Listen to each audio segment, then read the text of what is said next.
여러분 안녕하십니까? 박상규입니다. 이 방송은 유튜브 KTV 뉴스에서도 실시간으로 보실 수 있습니다. 윤석열 대통령이 대국민 담화와 기자회견을 갖고 국정 현안에 대한 입장을 소상하게 밝혔습니다. 기자들의 질문 주제나 시간, 횟수에 제한을 두지 않는 상세한 질의와 응답이 이어졌습니다. 윤 대통령의 임기 전반을 결산하는 특집, 오늘은 복원된 원전 생태계와 세계로 도약하고 있는 K방산의 현재와 미래를 집중 분석해드리겠습니다. 트럼프 전 미국 대통령이 백악관 국기에 화려하게 성공했습니다. 야당이었던 공화당은 백악관과 상원은 물론 하원도 장악할 것으로 보이는데요. 한국계인 앤디 김 하원 의원은 한인 최초로 미국 상원 입성에 성공했습니다. 먼저 정호김 전 국회의원, 문성목 한국국가전략연구원 통일전략센터장님과 함께 얘기 나누겠습니다. 어서 오십시오. 네, 안녕하십니까? 7일 오전 윤 대통령의 대국민 담화와 이어진 장시간의 기자회견이 있었습니다. 최근의 현안들에 대해 윤 대통령은 고개 숙여 사과부터 했는데요. 그 모습과 내용 직접 들어보겠습니다. 돌이켜보면은 지난 2년 반 동안 국민에게 맡기신 일을 어떻게든 좀 잘해내기 위해서 쉬지 않고 달려왔습니다. 국민들 보시기에는 부족함이 많았을 것입니다. 그렇지만 제 진심은 늘 국민 옆에 있었습니다. 또 저의 노력과는 별개로 국민들께 걱정을 끼쳐드린 일도 많았다고 생각합니다. 민생을 위해 대한민국의 미래를 위해 시작한 일들이 국민 여러분께 불편을 드리기도 했고 또 제 주변의 일로 국민들께 걱정과 염려를 드리기도 했습니다. 대통령이라는 것은 변명하는 자리가 아닙니다. 모든 것이 제 불찰이고 제 부덕의 소치입니다. 윤 대통령은 담화에 앞서서 단상 옆으로 나와서 고개 숙여 사과를 했고요. 변화와 쇄신에 쇄신을 거듭하겠다는 말도 했습니다. 자, 대국민 담화의 이 모두 발언 15분 3,400제 분량을 읽었습니다. 그리고 이제 기자회견을 했는데, 자, 모두 발언에 담긴 내용 어떤 게 특징이었습니까? 2년 반 동안 민생과 개혁을 위해서 달려왔으나 걱정과 염려를 끼친 점에 대해서는 부덕의 소치라고, 구체적으로 무슨 걱정과 염려를 끼쳤는지에 대해서는 말하지 않았습니다. 그리고 2027년 5월 9일 임기가 끝날 때까지 민생과 개혁을 위해서 최선을 다하겠다는 취지의 모두 발언이 있었습니다. 그래서 지금 이거를 언론에서 분석한 바에 따르면 15분간 3,400자 분량이라고 합니다. 그리고 가장 많이 올린 키워드가 국민이고요. 미래, 개혁 8번, 민생 위기 7번을 언급했습니다. 네. 주제와 시간 그리고 제한 없이, 횟수의 제한 없이 자세한 질문을 받고 응답을 다 소상히 하겠다고 했고요. 트럼프 당선인과의 어떤 앞으로의 협력 관계 등 여러 가지 현안에 대한 얘기도 했는데 가장 인상 깊었던 대목은 어떤 거였습니까, 정 의원님? 다른 기자회견하고 달랐던 것은 기자들이 상당히 그 국민 입장에서 물어보고 싶은 질문들을 진솔하게 했고 또 경우에 따라서는 꼬리 질문도 했던 것으로 지금 기억을 하고 있거든요. 그리고 이제 이러한 질의에 대해서 나름대로 대통령은 소상히 답변하기 위해 노력했습니다. 그러니까 얼마만큼 만족했느냐는 제가 지금 답변할 내용은 아니고요. 그래서 상대적으로 어떤 주제를 정하고 하는 것이 아니라 네. 그래도 자유롭게 질문을 받았고 점심시간에 맞춰서 지금 일단 끝난 것으로 제가 지금 네, 확인하고 12시 15분쯤 끝났어요. 네. 네. 자, 이에 대한 평가는 말씀드린 대로 이제 언론을 통해서 또 국민들의 반응에 대한 여러 가지 그 피드백을 갖고 다시 말씀드리기로 하겠습니다. 조금 전 이에 앞서서 윤 대통령은 미국 트럼프 당선인과 통화를 했다. 발표가 됐습니다. 그러니까 이제 통화가 이루어진 시점은 밝히지 않았지만 당선 확정 이후에 축하 메시지를 SNS에 올렸고 그 다음에 아마 통화가 이루어진 것 같습니다. 그 내용 직접 들어보시죠.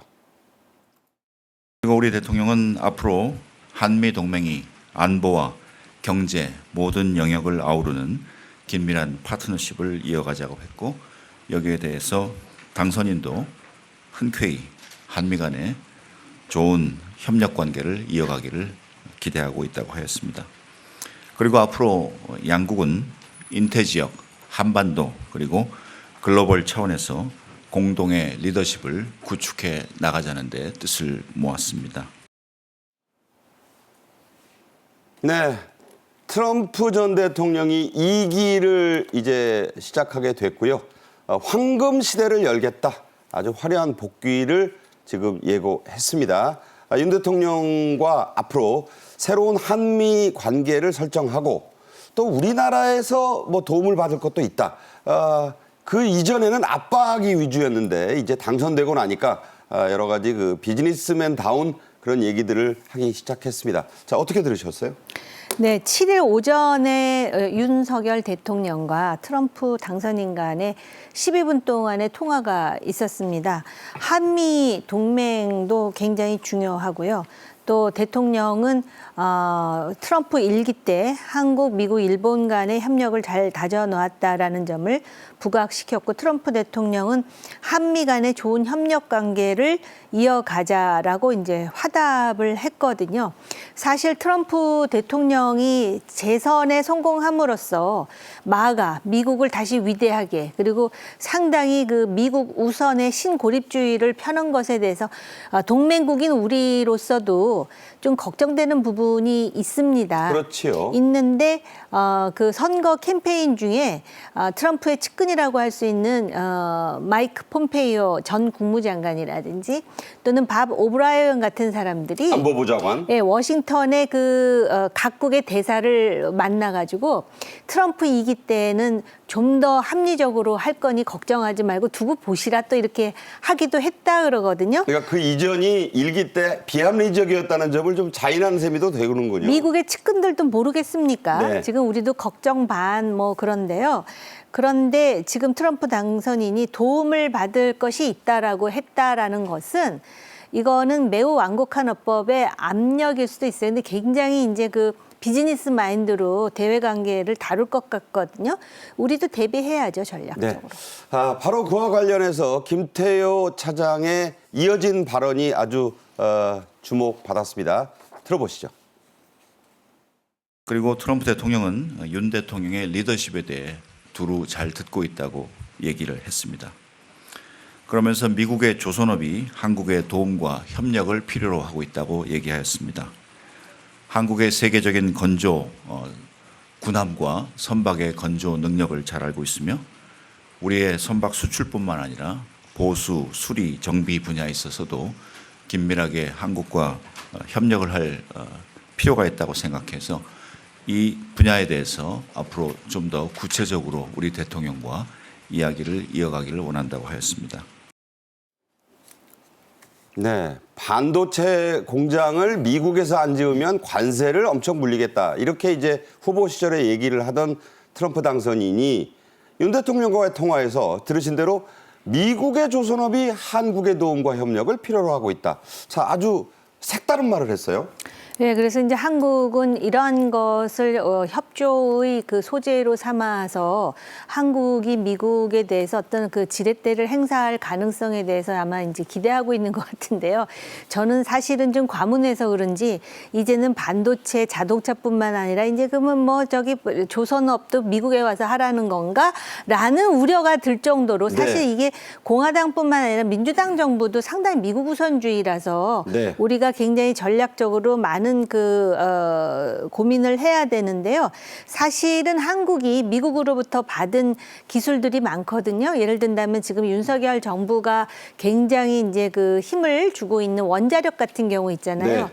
이게 수십 년 전에 미국으로부터 기술을 받았는데 그렇죠. 미국이 1979년에 그 스리마일 아일랜드라는 곳에서 원자력 사고가 나면서 모든 원자력 비즈니스를 거기서 스탑을 했어요. 네. 멈췄기 때문에 지금 현재 미국이 원자력을 다시 그 회복시키려고 하더라도 과학자나 기술자가 없어서 한국의 도움을 받아야 돼요.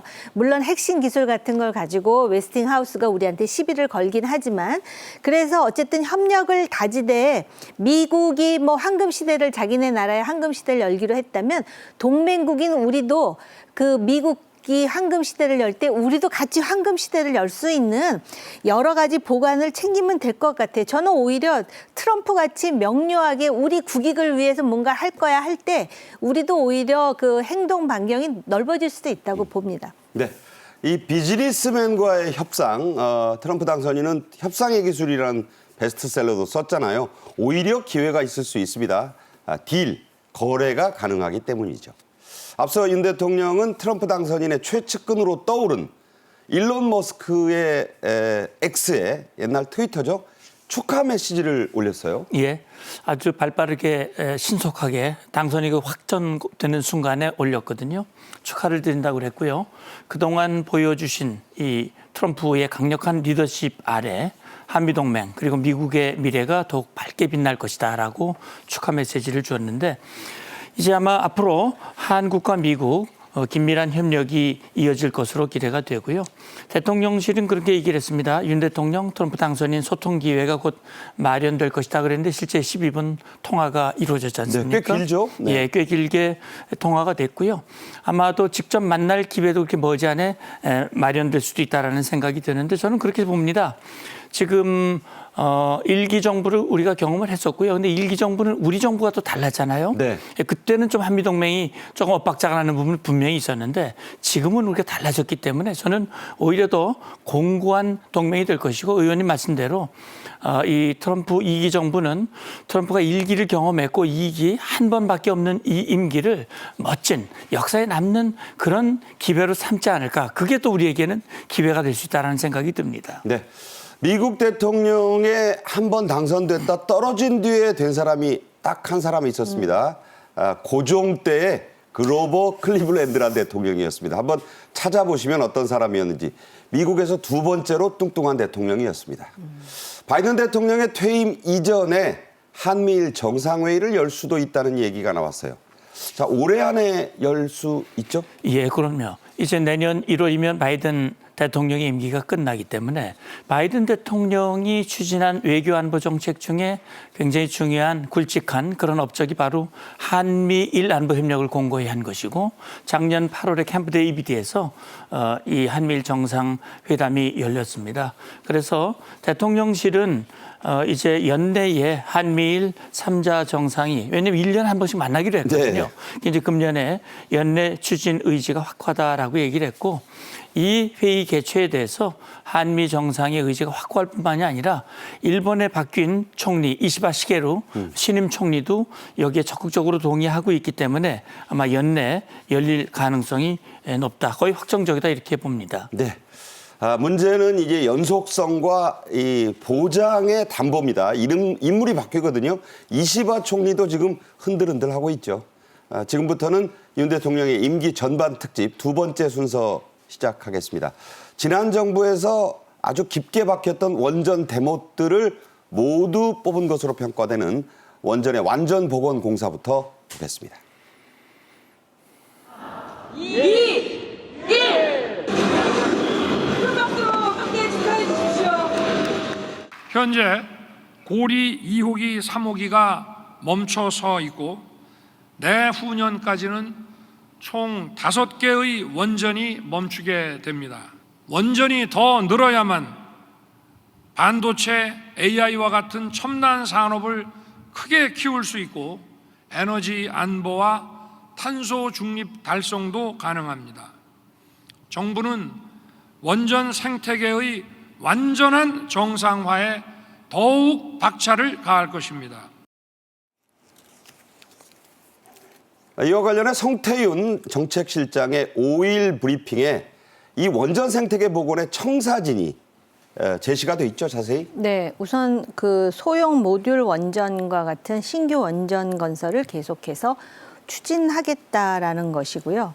원전 계속 운전 허가 기간을 최대 20년까지 확대했는데 이건 제가 좀 확인해 봐야 되겠는데 원전이 일단 건설되면 30년 정도 가동을 하고 그다음에 그 원전의 그 구조에 문제가 없으면 30년을 계속 더 가동할 수가 있는데 네. 여기서 말하는 20년까지 확대는 제가 좀 찾아보겠습니다. 네. 그다음에 그 원전 산업의 생태계를 완전히 정상화하기 위해서 11조 원의 그 이상의 일감을 공급하겠다. 이거는 그 메인 원전 그 산업뿐만이 아니라 다양한 하청업체 또 그에 따른 그 고용 확대가 선순환으로 이루어질 수 있다라는 이야기죠. 네. 신한울 3, 4호기는 일자리 720만 개 이상을 창출할 것으로 예측됐습니다. 비슷한 규모의 기존 원전을 비교해서 낸 수치예요. 우리 원전 업계를 5년이나 먹여 살릴 수 있는 그런 엄청난 양이죠. 맞습니다. 말씀하신 대로 이 원전 업계는 그 경북 울진에 있죠. 신한울 3, 4호기가 그래서 720만 명 이상의 일자리를 창출하게 될 것이다. 그리고 이 본 계획 규모가요. 10년 동안 무려 2조 9천억 원입니다. 원전업계 말씀하신 대로 5년치의 일감이 해당이 되고 이거 말고도요. 펌프라든지 배관이라든지 케이블이라든지 이 보조기기 계약 규모도 10년 동안 2조 원 규모라고 합니다. 네. 성태윤 실장이 밝힌 바에 따르면 윤석열 정부에서 발주된 원전의 일감이 모두 8조 7천억 원에 해당된다. 2년 반 동안 8조 7천억 원입니다. 그렇습니다. 네, 그 정도 양이니까 얼마나 윤석열 대통령이 취임 이후에 이 원전 생태계 복원에 진력했는지를 보여주는 지표라는 얘기입니다. K원전의 지평을 유럽으로 확장한 것도 매우 큰 성과로 꼽히고 있습니다. 윤 대통령의 체코 국빈 방문 때 모습 보겠습니다.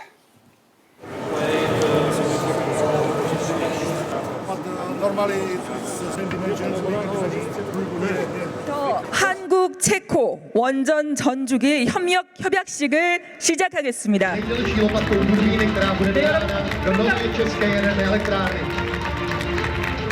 체코 원전 사업의 최적의 파트너는 바로 대한민국이라는 점을 말씀드리고 싶습니다. 바라카 원전 건설에서 지켜진 on time, on budget 약속은 체코에서도 똑같이 지켜질 것입니다. 우리 원전 산업의 위기라면 위기, 아찔했던 순간이 한번 보도된 적이 있습니다. 얼마 전에 미국과 프랑스 회사의 태클로 체코 원전 사업이 보류됐다. 이런 보도가 나서 이게 웬일인가 했는데 곧 해결이 됐죠? 맞습니다. 체코 당국이 지난 10월 말에 밝혔죠. 한수원 원전 계약 절차가 일시 보류된다 그래서 가슴이 철렁했었죠. 네.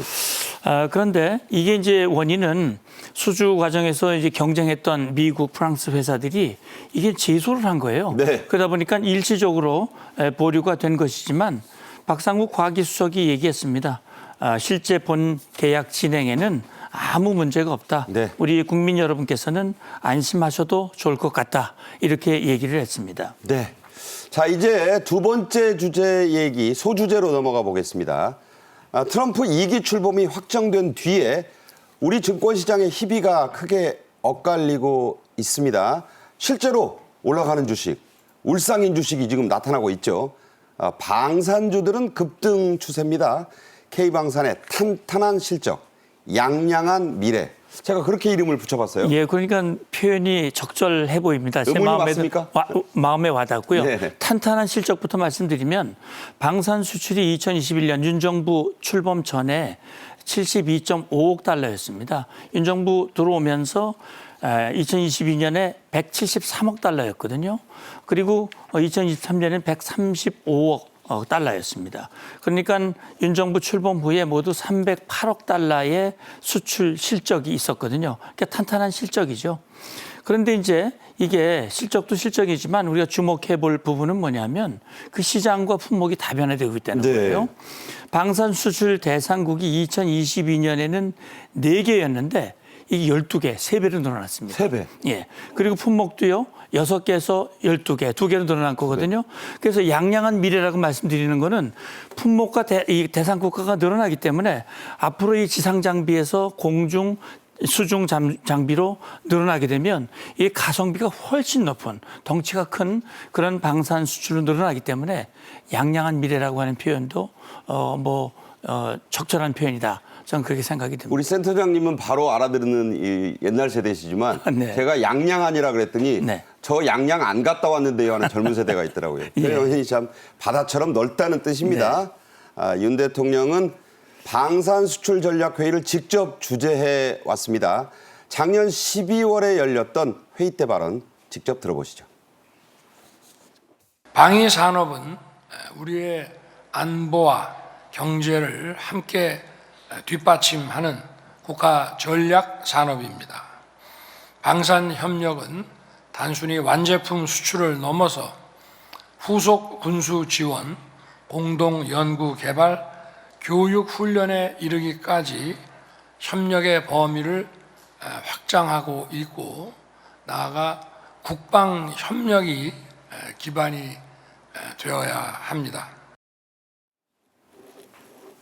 윤 대통령은 호주의 토종거미 등이 아주 검고 예쁘게 생겼죠. 레드백의 이름을 딴 장갑차 생산 공장을 직접 방문한 적도 있습니다. 이 장갑차만 호주에 무려 3조 원 넘게 수출했죠? 그럼요. 자, 이 장갑차는 이제 호주의 랜드 400 3단계라고 그래가지고 보병 전투 차량 획득 사업입니다.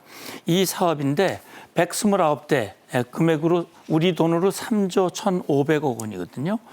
근데 이게 이제 우리가 주목되는 부분은 뭐냐면 방산 기업에서 선두주자가 독일입니다.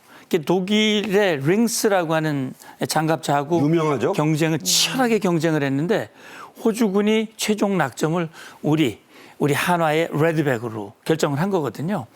그 호주는 이미 레드백 이전에 K9 명품 무기죠. 자주포 155mm 자주포를 이미 수입을 했고요. 이번에 레드백을 수입함으로써 K방산의 2번째 효자가 됐고요. 우리의 레드백 장갑차가 호주 사막을 누비는 그런 계기가 될 것이고 이걸로 끝나지 않습니다. 호주와 방산 협력이 훨씬 강화될 가능성이 높아 보입니다. 사실 유럽인이라고 자처하는 호주인들이 네. 가까우면 가까웠고 좋으면 좋았지 링스 대신에 우리를 선택한 게 참 중요한 얘기죠. 그렇습니다. 그만큼 지금 대통령도 말씀하셨습니다만 방산은 안보와 경제를 함께 뒷받침하는 것이고 방산은 모든 과학기술과 역량의 결합체입니다. 이게 이제 참 우리에게 희망을 주는 것이죠. 네, 우리나라는 세계 방산 시장의 수출 점유율에서 4년 만에 8위로 뛰어 올랐습니다. 매년 한 계단씩 오른 셈이 되네요. 네, 그래서 지금 세계 4강 진입도 시간 문제다. 왜냐하면 4, 5, 6, 7, 8이 별 차이가 없다 그러더라고요. 0. 몇 퍼센트 차이죠? 네, 격차가 미미해서 계속 우리나라의 방산업이 어닝 서프라이즈를 기록하는 한 지금 4위를 세계 4강을 진입할 수 있다. 이제 교두보 역할을 한 기업이 카이 항공우주산업 그리고 이제 한화 에어로스페이스 같은 기업인데요. 주로 이제 수출 대상이 폴란드, 노르웨이, 사우디아라비아라든지 그런 나라들이에요. 그러니까 대충 보면 어떤 나라들이냐면은 지금 21세기의 안보에 있어서 중동 지역, 그다음에 러시아를 중심으로 해서 새로 나토에 가입하거나 또는 러시아의 어떤 위협에 대해서 우려를 하는 나라들이거든요. 그래서 이제 방산업이 활성화되고 있는데 단지 여담으로 한 말씀만 네네. 짧게 드리자면은 사실 방산업이라는 건 무기잖아요. 그렇기 때문에 방산업 비즈니스를 하는 대기업일수록 그 상대 나라 수입국에 대해서 평화 프로젝트를 동시에 진행하는 PR을 해요. 퍼블릭 릴레이션스라 해갖고 예를 든다면 평화를 진작하기 위한 회의를 계속해서 이제 스폰서를 한다라든지 아니면 연구를 할 수 있도록 지원한다든지 그런 이미지를 좀 이렇게 개선하는 것도 좀 병행했으면 좋겠다라는 개인 생각이 있습니다. 네, 무기만 팔 일이 아니라 그렇게 병행하는 노력도 같이 해야 장기화될 수 있다. 지속 가능하다 이런 말씀으로 이해했습니다. 우리 방산의 강점은요. 민관이 하나로 뭉쳐 움직이는 원팀에서 나온다는 지적이 많습니다. 자, 이 원팀 어떤 구조로 움직이죠? 예, 그러니까 말씀하신 대로 지난번에 그 체코 원전 수주할 때도 원팀으로 했거든요. 원팀이라고 하는 것은 방산업체와 우리 국방부 방사청, 그러니까 민과 관이 하나가 돼서 움직이는 겁니다. 결국은 대규모의 수출이 이루어지려면 국가안보실이 사령탑이 돼가지고 정부 간 고위급 협의를 먼저 해서 문을 열고 길을 내고 거기에 이제 실질적으로 민관 합동협상단이 가서 그 나라와 협상을 하게 되는 거죠. 그러니까 전반적으로 보면 최근 방산 시장 추세라든지 이런 것들을 보면 이제 지상 장비 중심으로부터 함정이나 잠수함으로 확대되고 있거든요. 네. 그래서 지금 우리 민관 원팀은 호주와 일단 호위함 수출 사업을 진행하고 있고요. 캐나다와는 잠수함 수주와 관련된 어마어마하죠? 논의를 하고 있습니다. 규모가? 그래서 네. 규모가 지상 장비보다는 어마어마하게 큽니다. 한 척당 그냥 조 단위가 나오죠? 그렇습니다. 그렇기 때문에 이런 노력을 원팀으로 지금 하고 있다라는 말씀입니다. 네. 파병 소식 좀 전해드리겠습니다. 러시아로 파병된 북한군이 우크라이나군과 첫 교전을 벌였고 상당수의 사망자, 시그니피컨트 넘버라는 그런 미국 표현이 나왔어요. 자, 중요한 점. 미국 정부가 처음으로 확인해 준 거죠? 네, 미국 정부가 그동안에 미국 국방부의 그 파병 확인이 있었음에도 불구하고 국무부에서는 자신들이 직접 확인한 것 외에는 확인하지 않겠다라는 입장이었는데요. 아마 쿠르스크를 중심으로 해가지고 그 미국이나 한국이 경고했던 것처럼 그리고 국제사회가 우려했던 것처럼 지금 북한군이 거의 머디백에 실려서 총알바지로 지금 희생되고 있다는 것을 확인할 수가 있고요. 또 북한군의 탈영을 막기 위한 감시조까지 들어가 있다라는 거 아니겠습니까? 이런 비인도주의적인 만행과 관련해가지고는 국제사회 특히 북한 인민에게 적극 알리는 그런 그 활동이 필요하지 않을까 이런 생각도 듭니다. 네. 전선의 약점을 파악하기 위해서 보내본 것이다. 이게 다른 말로 하면요. 총알바지 같은 느낌이 드는 그런 표현입니다. 쿠르스크 지역에 배치된 북한군이 지뢰 매설, 지뢰 묻는 훈련을 받는 모습도 공개가 됐죠? 맞습니다. 그 우크라이나 기자 SNS에 나온 얘기인데요. 북한군이 러시아 교관의 지도를 받아서 지뢰 매설 훈련을 하는데 북한군이 러시아 군복을 입고요. 소총을 메고 러시아 말로 약하다 이런 표현을 반복했다고 그러는데 아마 언어 소통 문제가 여기서도 나오고 있자. 그러니까 러시아 사람 군이 그 북한말만 배우는 게 아니라 예. 북한군에게도 러시아 간단한 말을 가르치는 거예요. 그래야 이제 소통이 될 수 있으니까 지금 그 현상을 목도하고 있는 겁니다. 근데 하필 약하다란 말일까요? 그러니까 말이죠. 네네. 강하다는 말 표현이 안 나왔어요. 네. 자, 그리고요. 마지막으로 중요한 얘기 또 하겠습니다. 윤 대통령은 나토 사무총장과 이 리터 사무총장이 취임한 뒤 벌써 세 번째 통화를 했다고요? 맞습니다. 지금 상황이 급박하게 돌아가고 있습니다. 불법 침략 전쟁에 북한군이 가담을 하고 있고요. 그래서 북한군 동향을 공유를 하고 윤 대통령이 그런 얘기를 했습니다. 이제 얼마 전에 젤렌스키하고도 대통령하고 통화를 하면서 특사를 방한하도록 하겠다라고 했고요.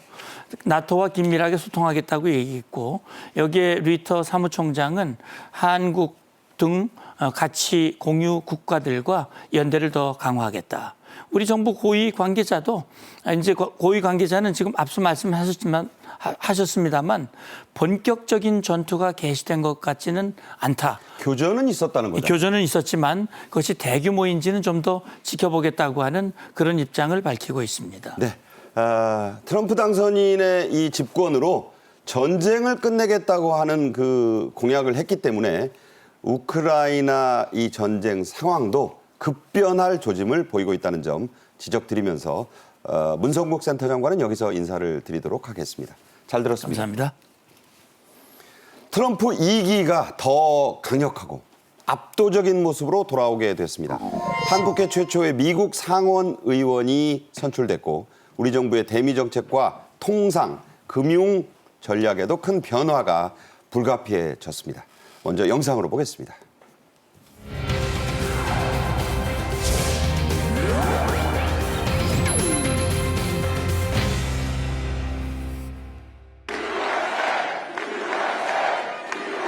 Well, I want to thank you all very much. This is great.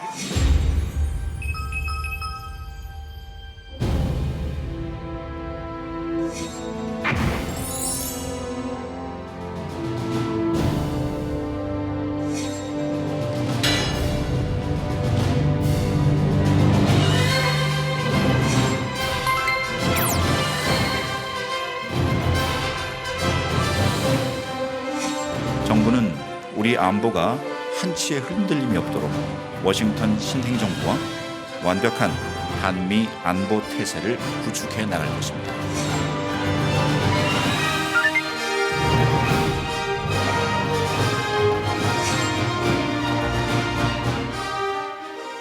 네, 이번 주제는 트럼프 당선인 캠프를 직접 다녀오신 최양호 기업정책연구원장도 함께하겠습니다. 안녕하세요. 네, 반갑습니다. 네.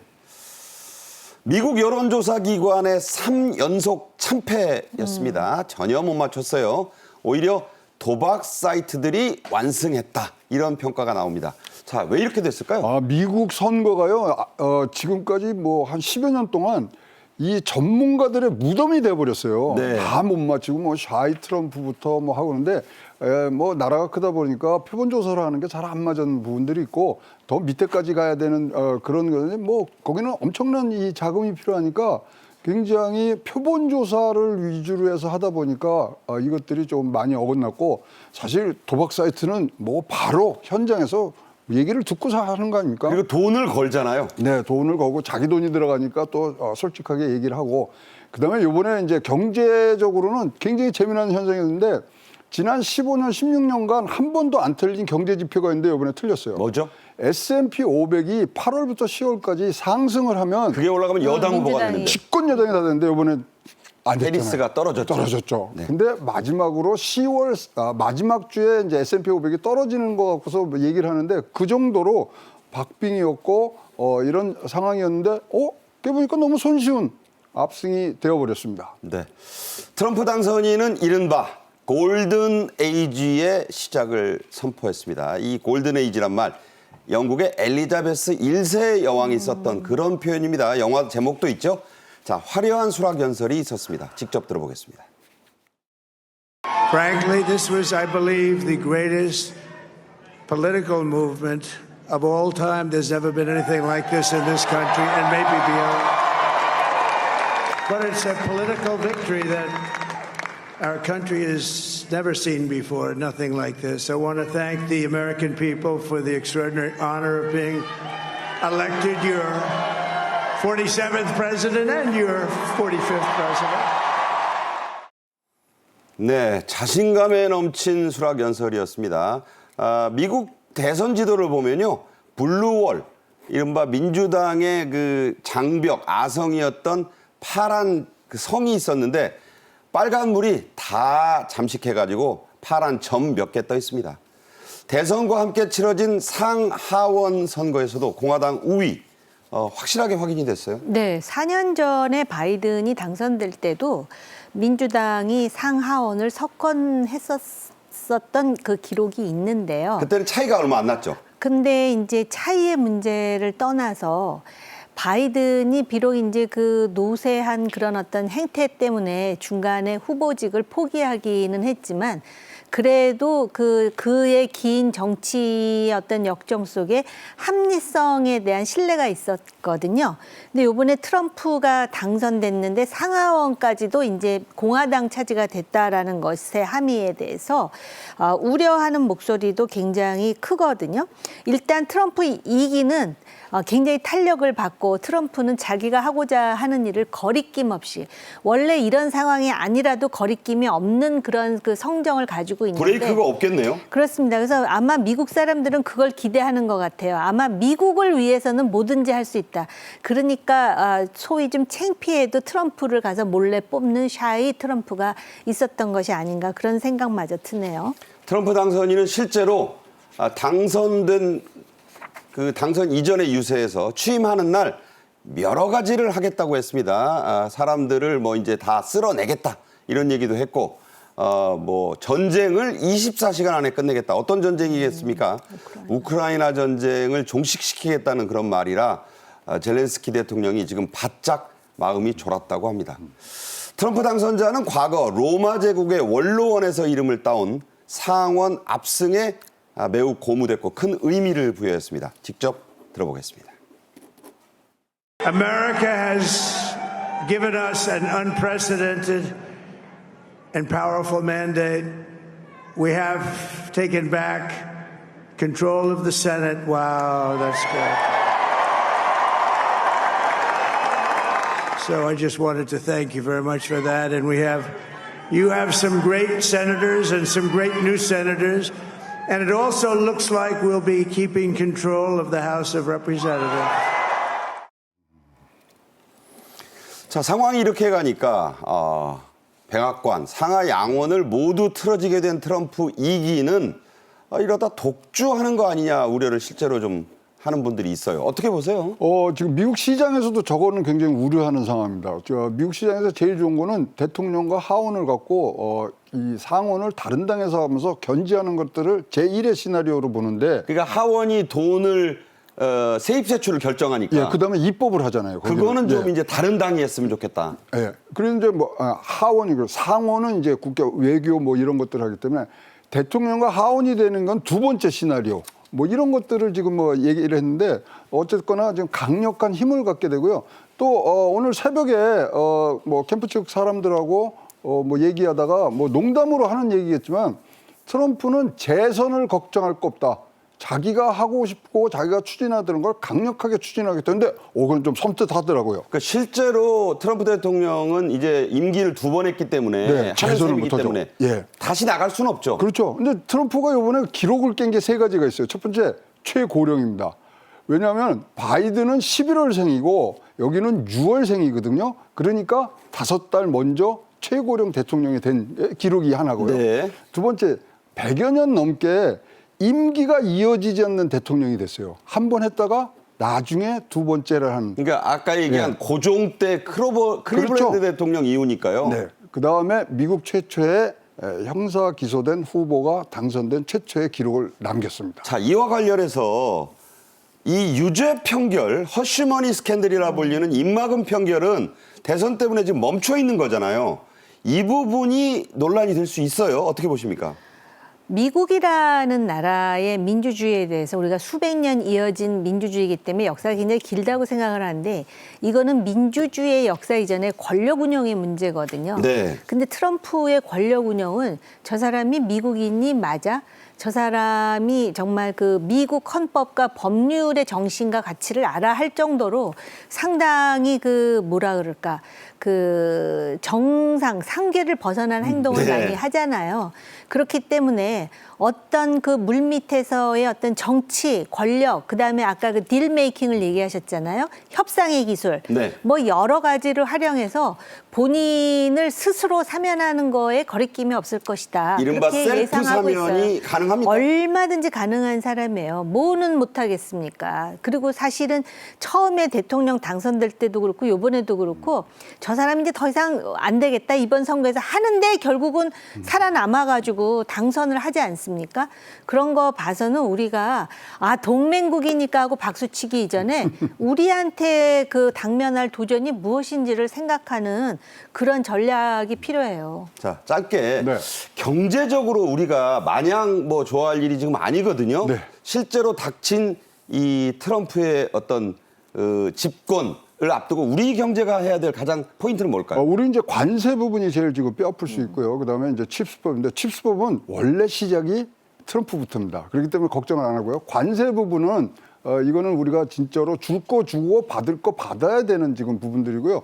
우리가 최대 수혜국에서 지금 벗어날 그런 가능성이 굉장히 많습니다. 특히 작년도 우리가 최대 무역 흑자국에서요. 6위를 차지하고 440억 달러의 흑자를 냈기 때문에 이것부터 치고 들어올 겁니다. 네. 그래서 이런 부분들을 줄 거 주고 뺏을 거 뺏자. 이렇게 나가야 된다고 생각합니다. 자, 이번 미국 대선과 함께 치러진 상하원 의원 선거 전부 한 건 아니에요. 여기서 이제 우리가 좋아할 뉴스가 하나 들어왔습니다. 첫 한국계 미국 상원 의원이 나왔습니다. 그 전에 김창준 씨라고 연방하원 3선을 한 분은 있었죠. 물론 앤디 김, 이 주인공인 앤디 김도 연방하원을 3선했습니다. 그런데 그 다음이 중요하죠. 상원 의원이 처음 된 겁니다. 일본계는 여러 있었어요. 우리나라는 처음입니다. 자, 한인 이민사에서 새로운 장을 연 이 앤디 김 의원. 자, 어떤 인물입니까? 한인 이민사로 치면 120년 만에 쾌거이고요. 뭐 우리 최 박사님도 아시고 박 앵커님도 아시겠지만 미국에서 같은 의원이라도 상원하고 하원은 급이 달라요. 급이 다르다? 급이 달라요. 그리고 상원 그러면은요.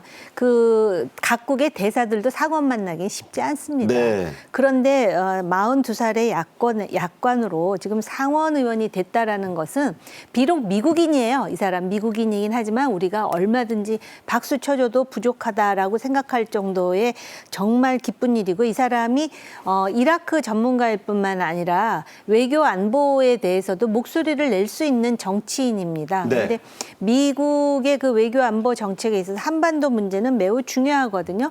그런 차원에서 그래도 한국 문제에 관심을 가질 수 있는 한국계 미국인이 상원 의원이 됐다라는 것에 대해서 우리가 좀 조심스럽지만 기대와 희망을 할 필요가 있고요. 이 사람이 그동안 정치를 하원 3번밖에 안 한 거예요. 사실 하원 막 낸시 펠로시 같은 경우는 20선을 했어요. 네네. 이번에. 그랬는데도 이렇게 상원 의원이 당당히 될 수 있었던 이유는 말입니다. 미국에서 정치를 하면서 수도권의 한국 정치인처럼 했다라고 저는 생각을 해요. 아. 예를 든다면은 그 지난 대선 때 소위 그 의회에서의 그런 어떤 반란 있잖아요. 의사당에서 난입 사태가 일어났을 때 쓰레기를 치운다든지 아니면 요번에 그 상원 의원에 나오면서 상대 후보가 TV 토론에서 갑자기 아파서 쓰러지려고 그럴 때 그 인간미 넘치는 네. 따뜻한 모습이라든지 앞으로 상원으로 해가지고 물론 2세잖아요. 2세기 때문에 대통령 선거까지는 못할지 모르겠으나 그래도 미국 정치에 큰 족적을 남겼으면 하는 희망이 있습니다. 네. 이 상원 의원들이란 사람들이 얼마나 자존심이 세고 이 스스로를 높게 여기냐면 미국 대통령들 밑에서 일했다고 하지 않습니다. 항상 그와 함께 일했다 이렇게 얘기할 정도로 대단한 존재들입니다. 앤디 김 상원 의원 당선인은 미 국무부에서 말씀하신 대로 착실하게 경력을 쌓은 외교안보 전문가고 의사당 난입 사태, 16 사태라고 부릅니다. 묵묵히 청소를 했는데 누군지 몰랐는데 기자가 찍어보니 앤디 김이었죠? 저는 한 2번 뵀습니다. 그런데 앞에서 얘기할 때 보면 굉장히 사람을 편안하게 얘기해 주고요. 부인께서도 중국계 그시거든요. 변호사인데. 근데 같이 나오셨는데 두 분이 뭐 너무나 이 사람들을 진짜 이분이 뭐 하원의원 맞아. 그러니까 저 사진을 보고 네. 저때 이제 코로나 때잖아요. 저 누군가 해서 그 AP 기자가 찍은 사진이에요. 아니, 저거는요. 16 사태 때 터진 것들 지금 주워 담는 거예요. 그러니까 16 사태 때 의사당 안에서. 그렇죠. 의사당 안에서 다들 하는데 아무한테도 얘기 안 하고 저거를 다 청소를 하고서 뭐 아무 말 없이 그러니까 AP 기자는 저 사람이 청소부인 줄 알았대요. 청소부인 줄 알은 거죠. 예. 자, 그런 사람입니다. 그래서 또 뉴저지에 처음 도착했을 때 묵었던 허름한 호텔에서 상원의원 수락 연설을 했어요. 이유를 물으니 이 초심을 끝까지 잃지 않겠다는 뜻이다. 참 저 대단히 감동받았습니다. 네. 윤석열 대통령도 앤디 김 상원 의원 당선인에게 축하 메시지를 직접 보냈죠?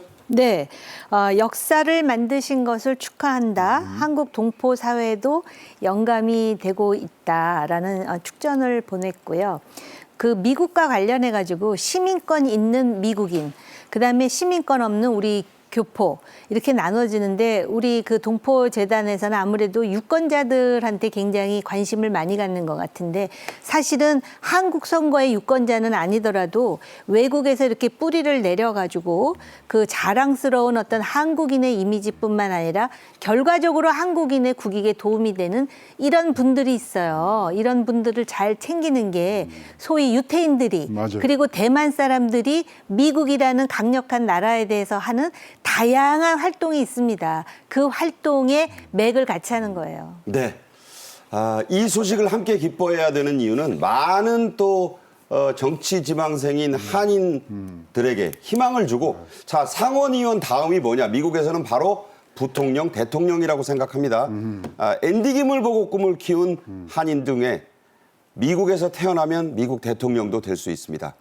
그런 날을 한번 기대해 보겠습니다. 지금 5분이 하원의원 도전하고 계시거든요. 네. 다 이번에 입성하시기를 바라겠습니다. 네, 그분들 아직 이제 당락이 완전히 결정은 안 났는데 당선을 축원합니다. 꼭 되시길 바랍니다. 정우김 전 국회의원, 최양호 원장과 함께 했습니다. 잘 들었습니다. 고맙습니다. 절기로도 입동, 이제 겨울이 시작됐습니다. 트럼프 당선인이 유명한 드라마 왕좌의 게임을 제목을 인용해서 몇 년 전에 했던 말이 생각납니다. 그 말로 오늘 클로징을 대신하겠습니다. 겨울이 오고 있습니다. 내일 오후 1시에 뵙겠습니다. 고맙습니다.